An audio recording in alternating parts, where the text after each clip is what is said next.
அம்மை செய்யும் ஜாஸ் பாட வாயில் வைத்தால் மெல்லிகும் வெண்மேகத்தில் பறக்கும்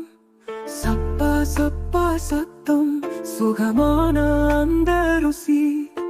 நேற்றும் இன்று நாளையும் நான் கேட்டேன் சாக்லேட் கிசி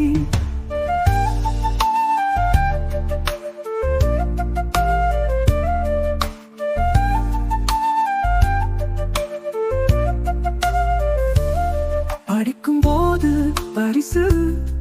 வென்றால் தான் கிடைக்கும் ஆசைதான் பெருசு ஆனால் சிரிச்சே வாங்குறேன் சின்ன சின்ன சாக்லேட் என் நண்பன் அதுதான் அதனால் தினமும் சந்தோஷம் என் வீட்டில் புன்னகை மழைதான்